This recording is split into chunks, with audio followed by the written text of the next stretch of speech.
shoulders. Just to remind everybody of playoff hopes here. SK are currently 3 and 9. It's Copenhagen Wolves that are 2 and 11.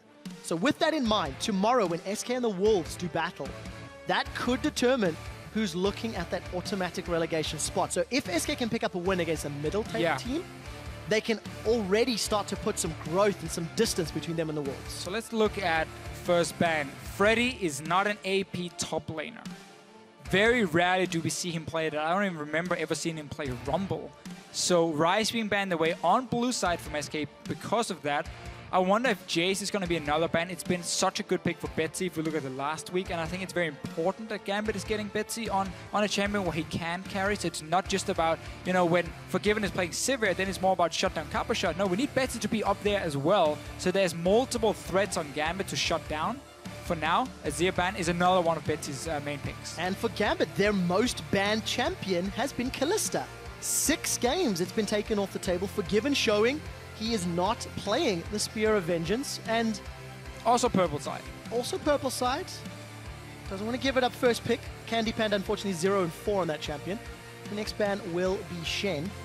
But it is interesting because regardless of sides, Forgiven is not playing the champion. No, we when everybody else in the world haven't seen him. He's been picking up more though of these like utility picks like the Sivir. That's something we have to give him credit for, and he talked about it last week after one of the wins, how it's no longer just about individual players like Forgiven being a big carry like it was on SK. No, it's a team effort. They go down together, and that's a great change for him. We see SK Gaming even respecting the Sivir pick, so they banned it away this time. Clearly have, see what first pick they would want now that we have no jungle bans so far. Alistar could be an option for SK. Lulu ban from Gambit if they wanted to. It's been banned a couple times against SK in the past, and they also put high priority when it was available to help pick up some of those wins. The only wins that SK have secured. So Gambit is trying to bait a Gragas first pick here from SK, and that's not necessarily a bad thing for SK to take that Gragas, but Diamond does like to play Nidalee, even though it's not always been too impressive. I'm not a fan. And you can play Nidalee fairly well into a Gragas. Early game, you can match him really well. You might even be able to beat him. Also, the Rune Glaive change is something that has kind of given Nidalee a few more options in how she can play, now that she has a bit more auto attack threat with the Sheen proc, or the Rune Glaive proc as it is. However, SK clearly thinking this one out. I mean, there's a lot of smiles. Yeah. If there's one thing I'm noticing in contrast to the two teams, everybody on SK side has got massive grins. Okay. And gonna surprise, I think, both of us with a first pick Ezreal. So that's a flex as well. It is a flex pick. For me, if you want to first pick Ezreal, you need to be ready to swap it to AD carry. In case the other team is now drafting a massive heavy engage composition to shut down his Ezreal, then you have to be able to swap him to the AD carry role and then run a more standard mid laner, which does not get as affected by hard engage as a poke champion like Ezreal here. Sadly for SK, they banned Azir themselves. He is one of the quick turnarounds you can do because Azir does really well into like heavy engage. So you then swap the Ezreal to AD carry and you pick the Azir and you're like, haha, fooled you. But that's not an option you for make SK. It sound so easy, Deficio. In this game. Let's see Gambit. You see the potential AP Ezreal. You have to think engage, engage, engage. Or do we want to try and match the poke in terms of Corki Jace, which are the two options open for Gambit? You do need to be careful though about going late game, because we know what Rune Glaive Ezreal can do once he reaches that 3-4 item spike. May not be Rune Glaive if Jace gets locked in. Yeah, it's another one. Fox has played Jace, had a decent performance when 8-5 and 4 despite it being a loss. But we'll touch on what they decide to lock in a moment or two. This will be another Corki game for Forgiven, his 5th of the split. 3 wins and a loss. And we just talked about this Nidalee. I thought it obviously was going to be for Diamond, and then with SK potentially first picking the Gragas, which is what Gambit were trying to bait before. We have seen Ekko full tank, obviously from Svenskeren a few times. Been fairly effective, honestly, for him. And I wonder if this Nautilus, I mean, obviously, again, it's a flex pick, can go and raid it, but I could see it as a Freddy champion as well. Massive tank in the top lane. It is the style he likes to play. We have seen Ekko played by Svenskeren as well as Fox. So SK are keeping all of their cards kept close to their chest. because they have the option to put every single one of those champions in multiple roles. So how does Gambit decide? They now need to decide what team comp they want to run. Yeah. And just hope for the best in terms of what SK is going to eventually swap out. If I'm Gambit, I feel like I can somewhat predict at least where the Ekko is going to go. I'm not, and again, Freddy is not an AP top laner. And we haven't seen Ekko mid lane very often because of the fact that, yeah, okay, sure, they played it once, but now we have to remember he's been nerfed a little bit, and he's just been a very effective jungle pick because you can just go full tank. So I would say if I'm gambling, like, that's going to be an Ekko jungle. I'm going to say it's going to be a Nautilus support as well, and Freddy maybe wants a bit more of a split pushing pick for himself in the top lane. That's if I'm Gambit and I'm trying to predict where these picks are going to go. And you see for them, they're saying, we want to make sure we have some backline threat against your potential poke composition. And that's why they're locking in a Yasuo. This is a blind pick, though. And I'm not really the biggest fan of it right here. I want to see more of what SK is doing, and then I would have it as a last pick for them. I wonder if it's going to go top lane potentially, though, for Cabochard. Maybe Gambit's been scrimming Giants? It was banned once against them as well, but we were like, huh, why Yasuo? Surprising ban. But now they get to lock it in. So let's see if it is a flex pick for Gambit or not. And we have seen Yasuo into Nas.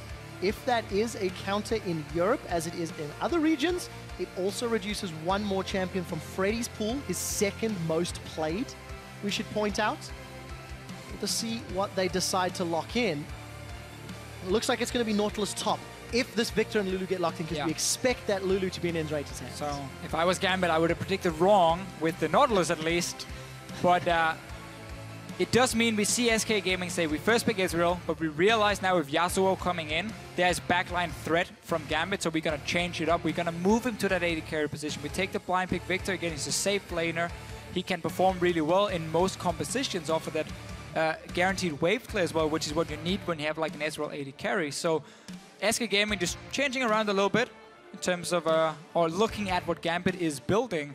And I want to see if Cabochard wants this Yasuo top then into a Nautilus. It's not a matchup I've seen a lot of.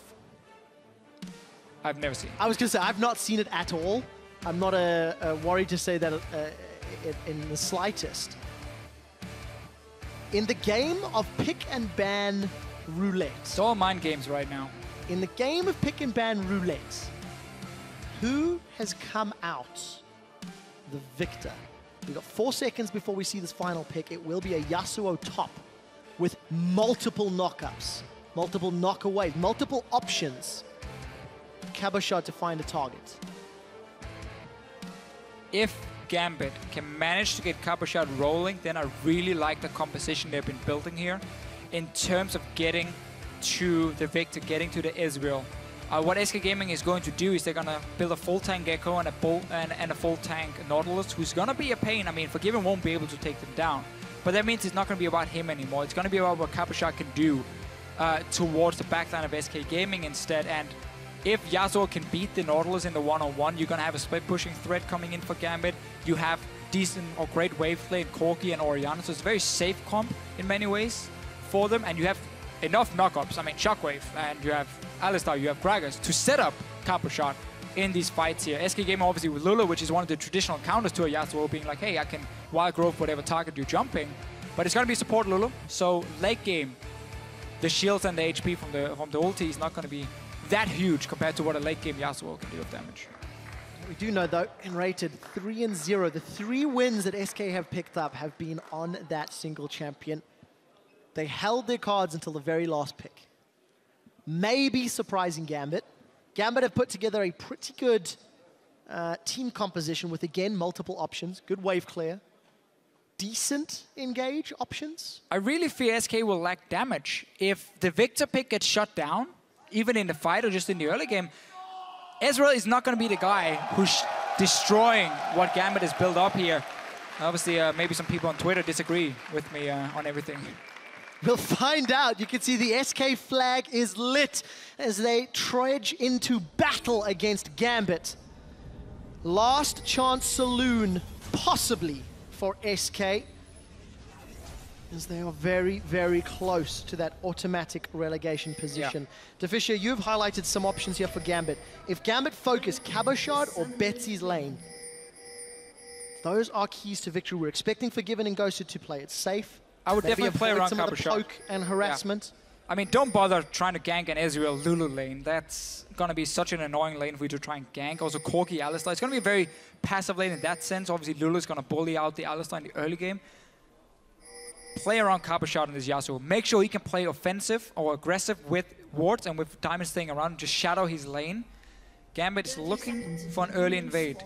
SK Gaming is not doing what HOK did before and group up and try and trap them. They're just splitting up, trying to cover every single entrance.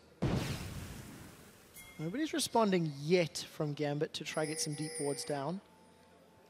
To at least even what what Gambit have done. So early advantage to Gambit. We do finally see CandyPanda and nRated moving further and further into lane. He's trading. Freddy's starting with a sweeping lens to see if he can clear out one of these level 1 wards and potentially set up a swap. Now he is spotted, obviously killing this one. Now the only question for Gambit is he going to recall? Is he going to stay? For now they should assume he's gone top lane.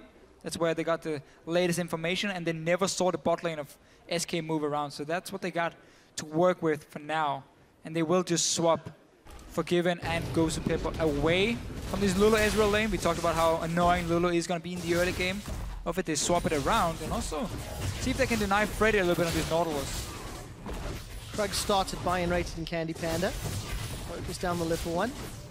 I talk so much about this champion. You can see the stats on your screen as Forgiven and GoSu, they will secure their Krugs and move their way into lane. So Freddy's got a little bit of an early push. nRated and Candy currently no opposition. Cabochard's currently was holding Diamondprox's hands until he's just recalled. So Freddy will always try and get an early push in his lanes, even if it's a 1v2 situation. He wants a bit of farm, and then because we had to change quite a while ago with the XP range of minions, he always stays and he tries and soak up XP for himself. Sven and Diamond are going to find each other. Sven decided to start on the weak side. Did Grump, then did blue buff. Gambit did not invade, despite having the lane top. They took their own camp, so wanted to secure a buff and potentially be ready if SK had swapped the dual lane top as well. So for now, Sven will get 3 buffs, seeing as they should be able to secure the blue buff of Gambit as well, because he was starting on that weak side and no invade from Gambit. So we do see Cabochard, he's moved up to that top lane. The wave has been pushed all the way to Freddy's tower. Freddy holding on to his teleport in base, and CandyPanda's trying to push out bottom. So I just want to talk a little bit about what we see here. There's been a slight change in how a lot of teams play the lane swaps. Now it's the top laner who's sitting with the dual lane to kill the tower, while the jungler is still moving around the map and farming for himself. So he's going to be stronger due to this. You even see Diamond is recalling now because there's no real camps for him to take. And then what you do is once you kill the tower, you just leave the lane for your top laner, and you also give him, in this case because you have a Yasuo, you give him full gold from the tower. That's what I would like to see from Gambit. So Forgiven and GoSu Pepper will then move away and let Cabochard finish off the tower, get the full gold for himself. You can see it right here. And then GoSu Pepper walks back in. So they might just want to share it. I like it when you just give it to the top laner, gives him a small advantage, and he is on a Yasuo who needs to snowball. So first tower secured in favor of Gambit. This is in fact their 8th first tower in 13 games. And with SK having the numbers advantage down bottom for the time being, we'll see if they want to go for a dragon. SK have definitely been incredibly impressive with their dragons. Coming into the week, they had 36, the second most in the entire league. But they're second last on the ladder. So having those dragons hasn't necessarily helped convert to wins, as we highlighted in our pregame. Yeah, always gotta get number 5 to get the real impact for SK. Also because they don't run these poke conversations very often, which can benefit from some of the buffs on the way to number 5 for dragons.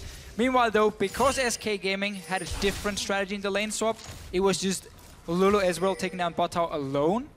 It has meant that Freddy hasn't really picked up any farm. He got the first few minions, and then he's kind of been denied. He's not been down pushing in the bottom lane. He's not really been double junking too much with Svenskeren either. So he is going to be behind now because Cabochard got the wave up top once the tower went down. And now there's going to be a big wave pushing down. That's an opening for Sven though to go and gank him.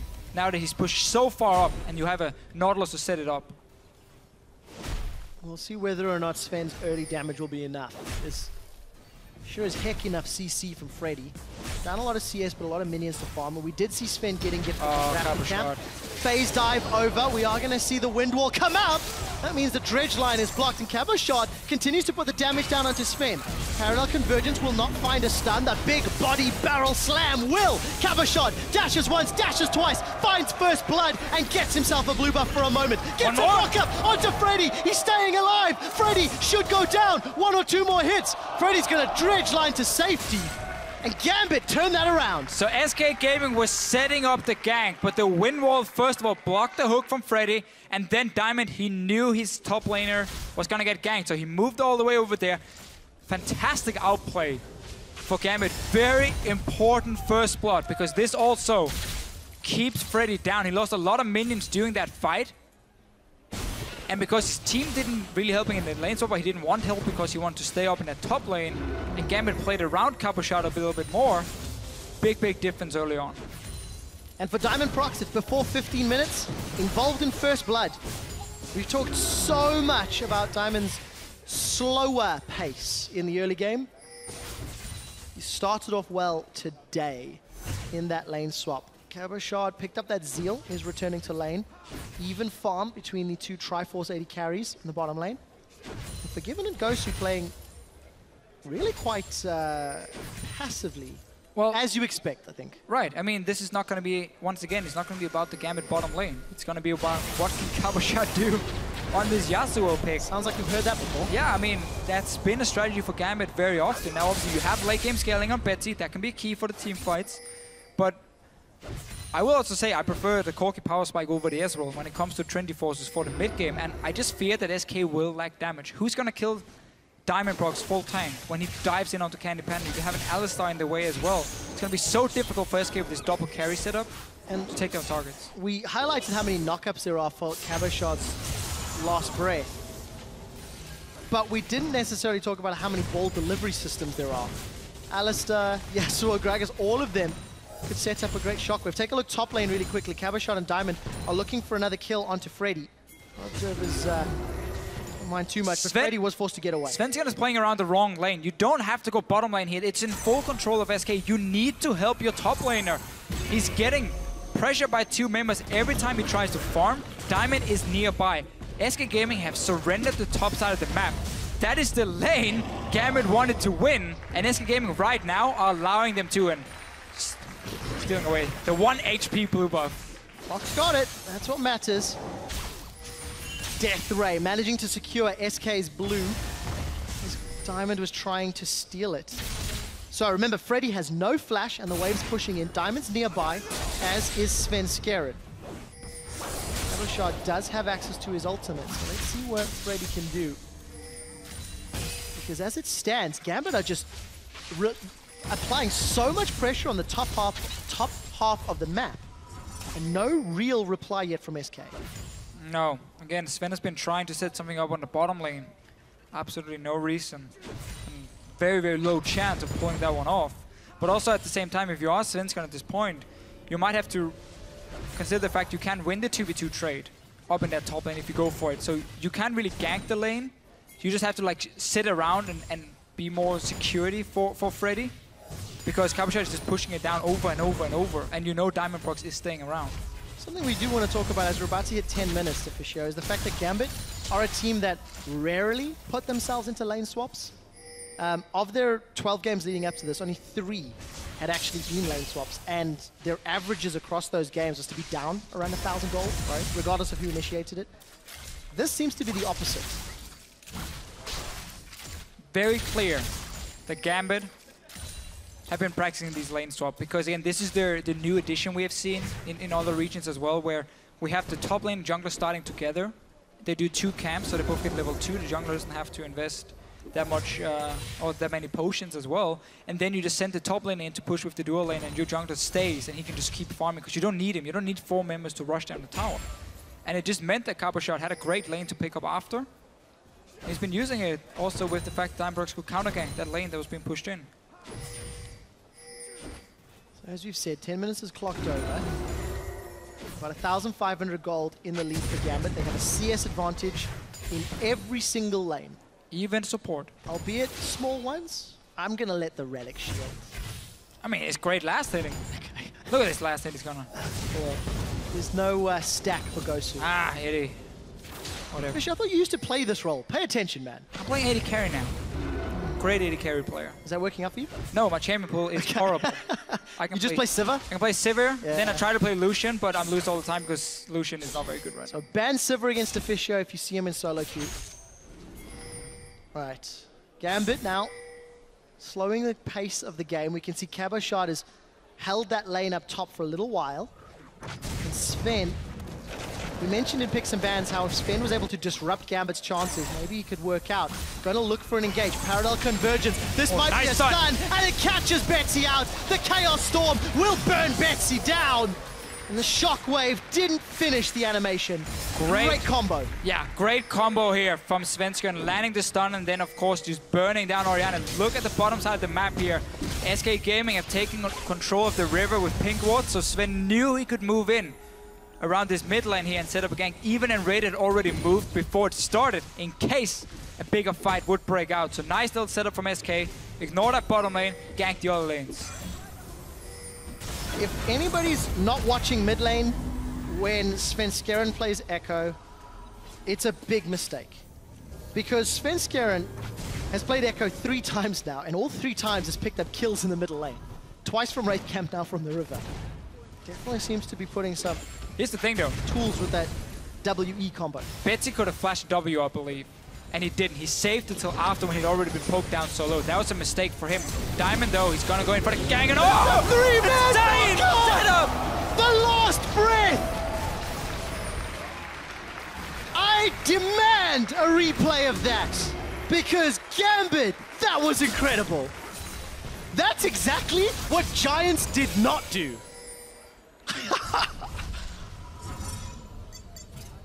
Man, that was insane. I love that play so much. Cabochard Diamond roaming down. Revenge for killing Betsy. Yes! Alright, okay. Diamond, Flash Burst Time, and GoSu Pepper. 3-man ulti from Cabochard as well. I mean, you rarely get this great of a setup. And you even blocked the ulti from CandyPanda.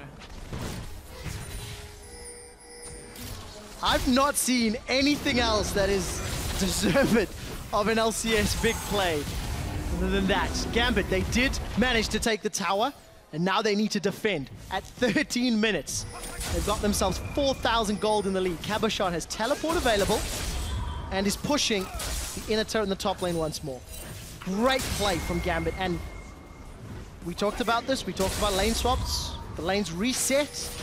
And a well-timed roam with the minion wave allowed that dive to happen. And these kind of plays are so much easier for Gambit to set up in this game because they've been winning this top lane, and Cabochard has just been pushing it down over and over, and suddenly the route he has to take from the tier 2 tower and top down into the mid lane is so short for him. It's been warded up most of the time. He just walked in there with Diamond. So you set up these tower dives where SK, I mean, it's such an impossible situation because you might expect the dive to come, but if you leave your tower, you just might end up giving up that tower to Gambit for nothing. But you can't really stay either because you know there's this risk of a potential dive coming.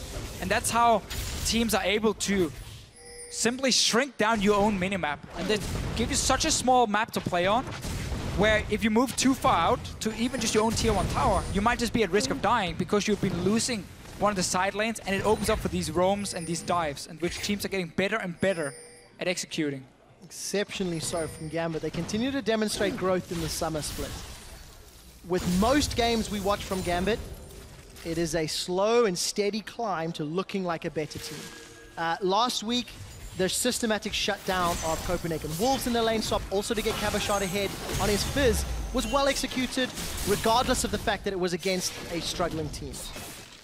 SK have not had the same struggles that Copenhagen Wolves have had, yet they are still down at the bottom of the table, and Gambit, again, off to a great start. We did catch a quick glimpse of Forgiven killing the Crab. He's got that Trinity Force already versus a Sheen and a Phage. So item advantage if Gambit can find another team fight. And there's a lot of grouping taking place. Forgiven's miles away. It's also just about Cabochard getting one-on-one lane. He's going in on Freddy. Last breath is up. Freddy's going to throw down the mine. He's going to get knocked up by depth charge. Look at the rest of the team, though. Everybody's converging. Forgiven is not here. Svenskeren's got knocked up, and GoSu Pepper is going to get stunned by the parallel convergence. SK's in the retreat. Svenskeren gets caught out. Going to chrono break back, but it will not be enough. 2-0 to Cabochard. I really want to highlight how Gambit is very clearly pre-planning these all-ins for Cabochard. As soon as he jumped on Freddy, 3 members from Gambit went from the mid lane and started moving down bottom lane. Diamond was there first, then 2 other guys followed after. And SK Gaming are fighting in a disadvantage. They don't have Trinity Force complete on CandyPanda. He's out of mana as well. There's just no damage for them. So Gambit are happy taking these fights. They're happy saying, okay, we're gonna all in. If you chase them down, we're gonna follow you. And that's in our favor every single time at this point. If you use your AD carry to zone out a Viktor, main damage source for SK, do that every time. Gambit will be securing the 3rd tower of the game. There's no one from SK to defend. And just very, very good play coming out of Gambit. I once again just want to give Diamond some praise and Gambit as a team, because not only are they looking coordinated in a lane swap, which they have limited experience. Diamond was 1-0-2. He had 100% kill participation in 15 minutes. It's not something we've seen. Fox has picked the fight with Cabo, or vice versa, and Fox is going to get dumpstered. Cabochard is so strong. Everything from the early game has been to set him up. He's been using it. Diamond is sitting, ready to help Cabochard as well. Almost all the time. Now he doesn't need him anymore. Now he's a grown man, make his own decisions. Implying he wasn't before? Well, I mean, Diamond was there to help him at least. Babysitter Diamond. That sounds like a Photoshop I'd like to see. Babysitter Diamond wearing a Gragas skin. GoSu Pepper is going to be babysat by Diamond. Think ward's getting cleared out. Candy's actually aggressively arcane shift forward, and Freddy's found a dredge line. GoSu's already thrown down that unbreakable will, and will continue to get away. Lethalon slows down, and Pulverize does not connect. And Freddy will stay alive. SK remain grouped and begin sieging his outer turrets. Yeah, only have CandyPanda here to really hit the tower.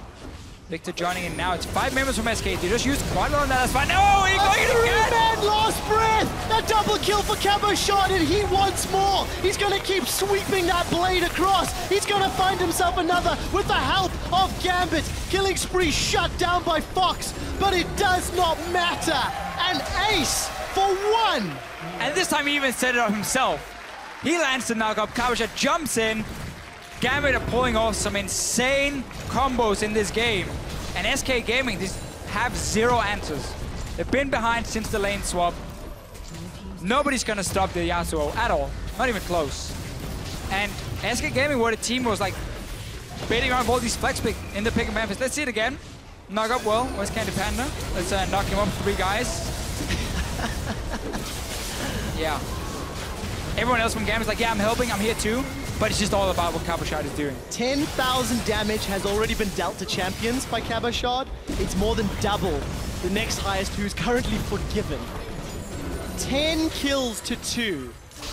We're getting close to 20 minutes. We're getting close to 10,000 gold lead. How much money is Cabochard? God, he's 8,000 gold, 3K ahead of Freddy. And you know what? He's only getting stronger. He doesn't even have Infinity yet. I mean, this is not exactly going to be a lot better for SK in that sense. It's only going to get worse and worse and worse. And this is just all praise to Gambit. Gambit played the lane swap, they started it. They ganked for Cabochard, roamed the mid lane. There's not a lot that SK could have done the way the game played out, because Gambit just took control from very early on. I would have liked to see SK in the lane swap play the same, like mirror what Gambit was doing, where Freddy then would have gone to the bottom lane. He would have gotten the lane from SK, and he would get to sit and get equal farm to what the Yasuo was doing, because we mentioned this in Champs, like how much of this game was about can Cabochard get rolling. We talked about it multiple times. That was a way for SK to at least go even in terms of top lanes and then swap them back later and keep denying this Yasuo pick with Lulu and Ezreal, and they didn't do that. They put Freddy on his own and said, you know what, you just go deal with him. We don't want to touch him. And to expand on, you know, Cabochard getting resources and Forgiven getting resources, when you actually look at the percentage gold share that they get for their role, both Cabochard and Forgiven are #1 in the European LCS, which actually leaves Diamond 10th out of 11 for gold share, and Betsy 10th out of 10. So all of the gold and resources is being put into those two. All Diamond is farming is just enemy wards most of the time. And Cabochard is getting all the kills as well, so it is the way Gambit is built up. We have seen Betsy step up more and more and stop playing some of the carries, but he's never been consistent enough, in my opinion, to be relied on as a 100% mid lane carry. So we have seen him being playing more utility, mages from time to time. This one as well, I mean, obviously utility wave clear in the start, then late game, yes, he's going to be a big carry, but Gambit won't even need him in the late game at the moment. A different style of team, but it's working for Gambit most of the time. They're 5 and 7. They're looking to put some more distance between teams below them. If Gambit pick up a win today, which is looking very, very likely, they will then tie the record of Giants, meaning that battle for 4th place is getting even more contested as we're nearing week 7, week 8, week 9 in the LCS. Gambit is just becoming more and more meta as a team.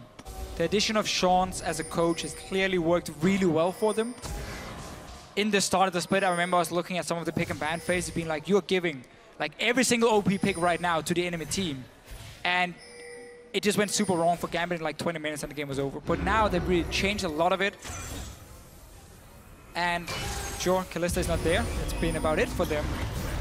We see more and more maybe Forgiven strategies ahead of the curve. Maybe Forgiven knows it'll be nerfed and won't be able to be used by time playoffs rolls around. That's when he laughs at all the people. Cabo wants more. Cabo should get more. Dredge line away. Cabo's going to keep something. A new challenger appears and Fox shuts him down. Cabochard's got a small grin as he realizes he bit off more than he can chew. But you can see Gambit already making a cross-map play because you know there's going to be at least 2 guys to try and kill Cabochard. Top lane tower goes down, and then even though SK got a kill, they lose more. Gambit, another small advantage. That's how you always want to play split, which notice how we had 3 lanes at once pushed down. So once the gank happened, something went down elsewhere. Now it's going to have to be Baron soon because Gambit is running out of outer turrets to kill. And this is a very important game for SK as well. Not only is playoff hopes less and less likely with a loss, but for SK, they're down 0-1 to the Copenhagen Wolves, who are below them. And SK play the Wolves tomorrow. That could determine head-to-heads. We'll expand on this They're going to have to stop this Baron then, Trevor, if they want to have a chance of winning this game. I don't think they're going to be able to. They're not! Baron has been secured. Cabochard's found Svenskeren. The Chrono Break will buy some time, but Forgiven, as well as Cabochard, will double team Sven.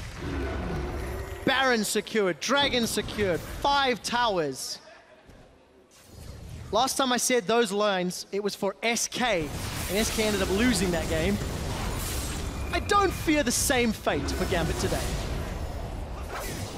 They've been playing near perfect in this game. Very, very few things. Gambit didn't make the optimal play. And now, well, let's kill someone. So, Fox gets knocked back into the team. Diamondprox as well as GoSu Pepper tanking for days. Freddy's on the front line though, and Gambit forced to retreat. He didn't get the damage they wanted on Candy and Fox. Those empowered recalls mean they can rinse and repeat to try again another day. Yeah, wanted to pull off the combo. I think the tower was a little bit in the way. GoSu Pepper had to like walk around it after his combo and didn't manage to get a whole lot from the shockwave. Didn't get to see it too closely though. Instead, Gambit can reset it. One mistake, nobody died. You can get a dragon for yourself and you can go back to just split pushing with this Yasuo. Vintage is completed. Cabochard says thank you very much. Got that after his sped up recall. Ah yeah, in the 2-1 down bottom. Saves the 8 seconds for recalling. Diamondprox and GoSu on the front lines in the middle. And as you mentioned, Deficio, Baron empowered minions down bottom. Freddy is praying for support.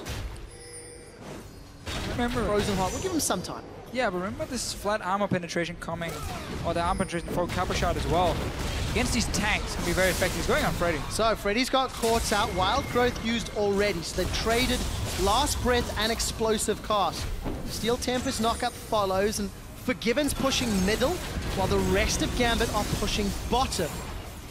Gambit will continue to farm out the jungle and push up to this middle lane. Forgiven's got a couple hits onto the tower. And while this strategy is working right now, I need to be a little careful not to leave Forgiven alone. I remember when he played for Copenhagen Wolves last year, it was one of the problems that the team had, because Forgiven was always in a side lane, never with the team when they needed him. Not the case on Gambit though, because Cabochard has taken over these side lanes. It's not for Forgiven, ever really. He's gonna sit with Betsy, with the team. Last outer turret is down. Mid lane is very open if Gambit want to go in and land a few hits. Obviously where the Sheen always works wonders. I'm sure talk about before this armor penetration from Cabochard. Not able to completely shut down Freddy just yet, but Freddy doesn't have anything to do in the lane, just standing there taking damage. Look at the cooldowns. Last Breath is up for Cabochard. Explosive Cast will be shortly for Diamondprox. The tower has dropped at 26 minutes. What an early inhib turret. And the turret, the inhibitor, is secured. Gambit gonna back away. Baron's worn off, but it was used exceptionally successfully. Golf claps all around for that one. Well, so Gambit now will follow Unicorns of Love. Both teams have been winning today. Giants lost, so they're moving up. Should be tied for 4th place. All the teams obviously aiming to get into playoffs. We have to remind people, if you didn't watch in the spring split, we have number 1 and number 2 straight into the semifinal, bye weeks. Number 1 will then face the winner of number 4 versus number 5. So, if Gambit and Unicorns and Giants are fighting around that, they will look to face Fnatic then, if they manage to qualify from the quarters here. And then, obviously, on the other side, number 2, which in this case right now would be Origin. If they win today, they will face the winner of number 3 and number 6 in the semifinal. A lot of... Why are you laughing in the river? That's weird. Why not? What a... Ah, it's a Rift Scotland. Yeah. Okay, taunting the crowd. Yeah. Think. Maybe he's taking a wee, I'm not sure. Where does that come from? Hey, he's just standing around. So, Deficio, to expand on your discussion, teams that place 4th and 5th have to face off against the number 1 team from the regular season. And if Fnatic win tomorrow, they already win the regular season. If they can beat Origin, because their worst case finish will be 14 and 4. Yeah, 2-0. And that means the head-to-head rules in the tiebreaker will put them above both HTK and Origin. It will be an unprecedented scenario. Last-ditch effort. Svenskeren has phase dived over the wall. He's going to chrono break backwards, but now he's split from the team. CandyPanda's Arcane shifted forward. Cabochard is pushing the top. Gambit will keep playing interference, and Freddy, he's gone way deep. Once again, Freddy with a questionable decision, connecting the dredge line. And Cabochard's got the flanking opportunity. The thing is, SK just have no damage. They've fallen behind, already had a composition with very low damage overall outside of the Viktor pick. And then once you start falling behind, it looks even worse. I mean, yeah, Cabochard wasn't even there. Now, Gambit are looking to close out the game. SK are split up. They've already lost their big tank top laner. Gambit are looking at the Nexus. They will undoubtedly pick up their 6th victory in the summer split and are looking to be a real threat as we get closer to the end of the regular season. Cabochard wants more, and he gets more.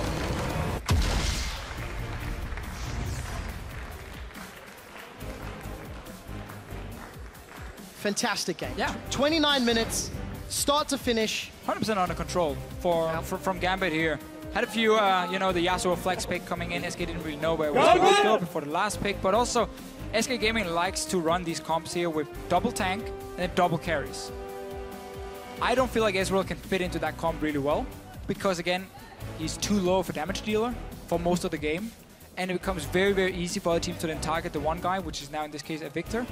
And at the same time, Freddy, it's hard for him to have the impact he wants to if he's not on a split pushing champion. That's why I expected him to swap the Nautilus to support and then try and get some sort of split pusher for Freddy. That's why he normally really shines. I just feel like they got outdrafted by Gambit and outplayed. What a statement. Gambit outdrafted their opponents. It's been a couple of weeks in the making, but again, earlier today we talked about teams and strength of schedule and who has the opportunity to surprise getting closer to playoffs. And Gambit are one of those teams that, unlike Giants and UOL, you feel are growing at a more standardized rate. I don't think they have the same highs that we've seen from Giants, you know, pushing Fnatic to the limits, which Gambit also did, but not as impressively. But I do feel like they are going to be one of the strongest contenders for that upper to middle bracket. Among the 7 teams fighting to challenge H2K, Origin, and Fnatic, of course, even though right now nobody really wants to deal with Fnatic. But overall, great game from Gambit. Fantastic way to close it out. SK Gaming now tomorrow have a very important game. Yeah, and I think it's very important to note, not only are teams fighting for the shot in the playoffs, but as you highlighted, you're also aiming to place either 3rd, or this is going to sound very weird, or 6th. Because theoretically, Fnatic are looking likely to place 1st. And if you place 4th or 5th, that's the quarterfinal that feeds into the 1st place battle. What a difficult challenge. Alternatively, if you have to win, you might as well beat them early, right? Just beat Fnatic in the semifinals and then you just win it, right? Yeah, obviously playing for the points to get at least into the regionals, so you have a chance of making it to Worlds. That's what everybody's playing for. We're going to head over to Pulse on stage for a take.